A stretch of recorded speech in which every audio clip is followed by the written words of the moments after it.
Hello everyone. ఆహ్, ఈ రికార్డింగ్‌లో తెలుగులో మనం జావా గురించి డిస్కస్ చేసుకుందాము. ఆహ్, ఫస్ట్ అసలు ఏం కావాలి ఒక జావా ప్రోగ్రామ్ ఎగ్జిక్యూట్ చేయడానికి అనేది చూద్దాం ఇందులో.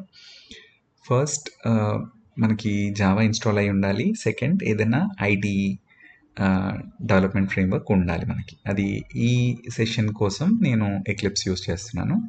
సో, అవి ఎలా యూజ్ చేయాలి, ఎలా ఇన్‌స్టాల్ చేయాలి, ఎలా డౌన్‌లోడ్ చేసుకోవాలి అదంతా ఇందులో ఎక్స్‌ప్లెయిన్ చేస్తాను. సో, ఫస్ట్ థింగ్ గూగుల్ చేయండి. జావా డౌన్‌లోడ్ అని గూగుల్ చేయండి.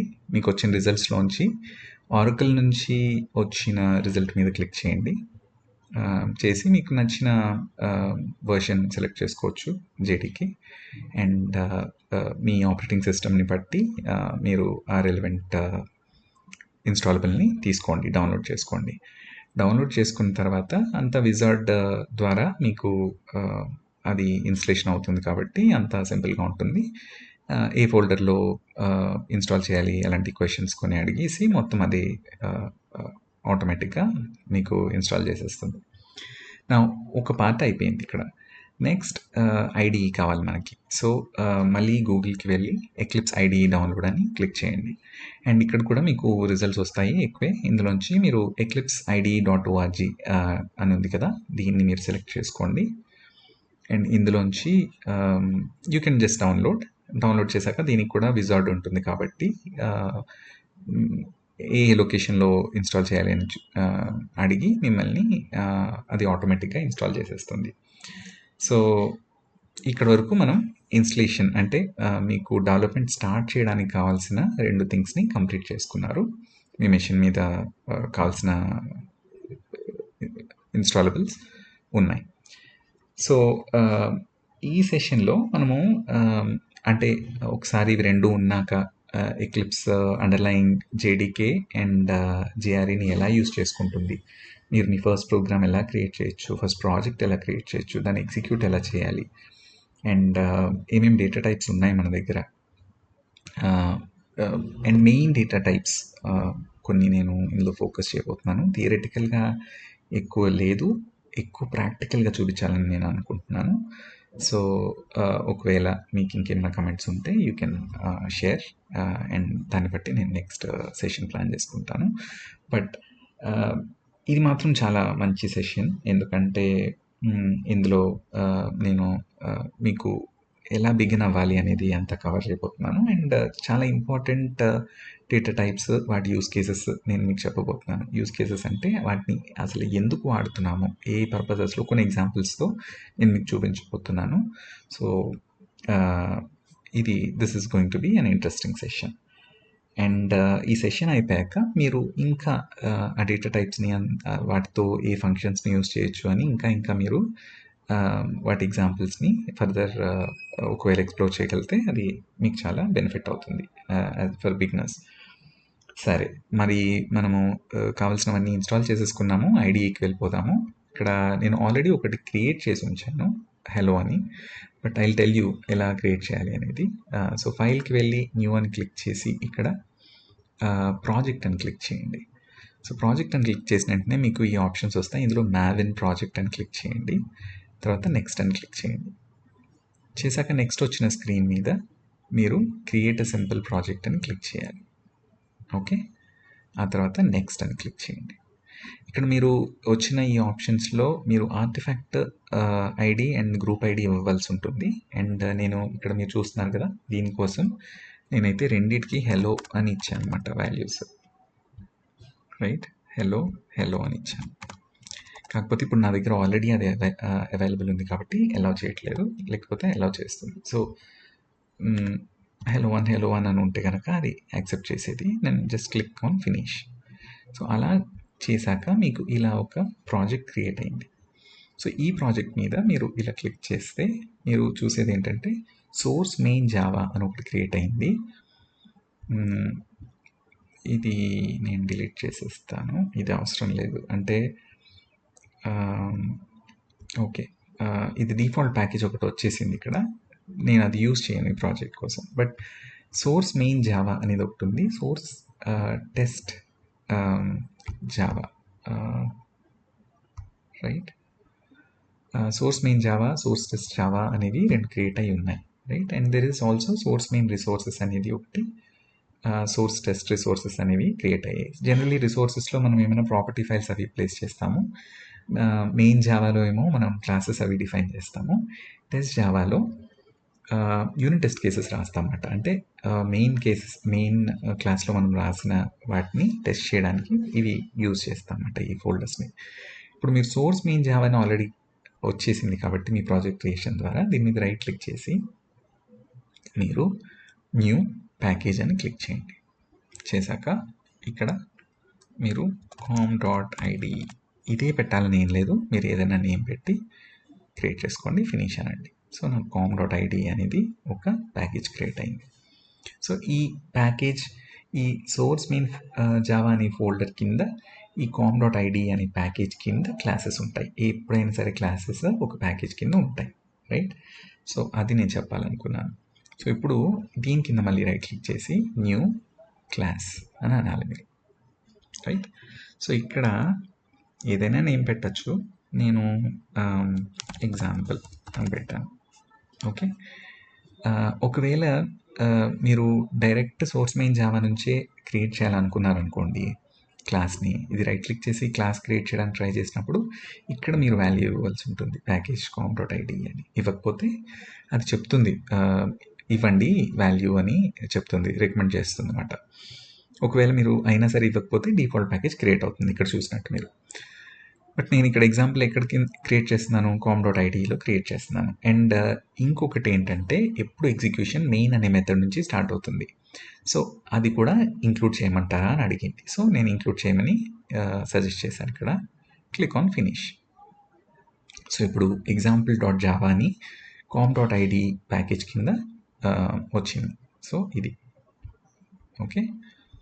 సో ఒకవేళ దీన్ని ఇప్పుడు నేను ఎగ్జిక్యూట్ చేయాలంటే ఎలా? మరి నేను జావా ఇన్స్టాల్ చేశాను, జేడీకే జేఆర్ఏ ఉన్నాయి వాటిని ఎలా యూజ్ చేసుకోవాలి? సో నేను ఈ ప్రాజెక్ట్ మీద హెలో అని ఉంది కదా, దీని మీద రైట్ క్లిక్ చేసి ఇందులో ఉన్న ప్రాపర్టీస్ చూసుకుంటే జావా కంపైలర్ అంటే జేడీకే, జావా బిల్డ్ పాత్ అంటే జేఆర్ఈ అని. సో ఈ జేడీకే జేఆర్ఈ మనం సెట్ చేయవలసి ఉంటుంది. సో జేఆర్ఈ లైబ్రరీస్లో సెట్ చేస్తాం, ఓకే.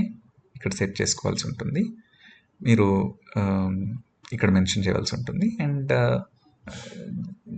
జావా కంపైలర్ జేడీకే ఇక్కడ మెన్షన్ చేయవలసి ఉంటుంది, రైట్. సో అవి నాకు సెట్ అయి ఉన్నాయి ఆ 2 వాల్యూస్. ఇప్పుడు ప్రింట్ స్టేట్మెంట్స్ గురించి మాట్లాడుకుందాం. సో ఏదైనా ఎప్పుడైనా ప్రింట్ చేయాలనుకోండి, సో మనం యూజ్ చేయవలసింది system.out.println అని, ఇది మాట సింటాక్స్. సో ఇక్కడ ఒకవేళ నేను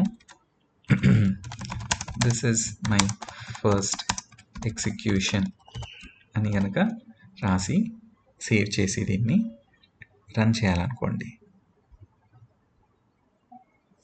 సో ఈ కన్సోల్లో ఈ పార్ట్లో చూస్తే మీరు this is my first execution అని వచ్చింది కదా. సో ఇది బేసిక్గా ఇది రన్ చేస్తే మీ అన్నీ మనం సెట్ చేసినట్టు, డెవలప్మెంట్ కోసం మనం కావాల్సినవన్నీ సెట్ చేసినట్టు. ఇంతవరకు ఓకే కదా. ఇప్పుడు ఏం చేద్దామంటే మనం కొన్ని డేటా టైప్స్ని యూజ్ చేద్దాం. అంటే ఇంట్ అని ఉంది, ఇంట్ అని చెప్పి ఒక వేరియబుల్ని డిక్లేర్ చేసాం, రైట్. ఒక వేరియబుల్ని డిక్లేర్ చేసాము, ఆ వేరియబుల్ ఇంట్ అనే టైప్, ఓకే. మరి దానికి ఇనిషియలైజేషన్ కూడా చేయాలి. సో ఈ నెక్స్ట్ దాంట్లో i ఈజ్ ఈక్వల్ టు 1 అని చెప్పి దీని వాల్యూ మనం ఇక్కడ ప్రింట్ చేయొచ్చు. సో ఇప్పుడు ఏమవుతుంది, రన్ చేసినప్పుడు this is my first execution అని చెప్పి దాని తర్వాత 1 అని వచ్చింది. సో ఒకవేళ మీకు స్పేస్ కూడా కావాలంటే 1 స్పేస్ ఇక్కడ ఇచ్చుకొని రన్ చేశారంటే ఇక్కడ this is my first execution అని వచ్చింది. ఇప్పుడు దీంతోనే అసలు ఇంకొంచెం మనం ముందుకు వెళ్దాం. సో లూప్స్ అని ఉంటాయి. So for example for loop అని ఒకటి ఉంటుంది. అంటే ఏంటంటే ఇందులోనే అది ఐటరేట్ అవుతూ ఉంటుంది, తిరుగుతూ ఉంటుంది అన్నమాట. సో అలా నేనేం చేస్తున్నానంటే ఈ ఫర్ లూప్లో మీరు డైరెక్ట్గా ఇంటిజర్ని డిఫైన్ చేసేయచ్చు. ఇంట్ i ఈజ్ ఈక్వల్ టు 1 అని చెప్పచ్చు. చెప్పి దీనిలో 3 పార్ట్స్ ఉంటాయి. సెకండ్ పార్ట్లో ఒక కండిషన్ పెట్టచ్చు, i<5 అని చెప్పి లాస్ట్లో ఇంక్రిమెంట్ కూడా మీరు చేయొచ్చు, i++ అని. ఇప్పుడు దీనిలో ఏమవుతుందంటే i అనే ఇంటిజర్ డిఫైన్ అయిపోయింది, దాని వాల్యూ 1,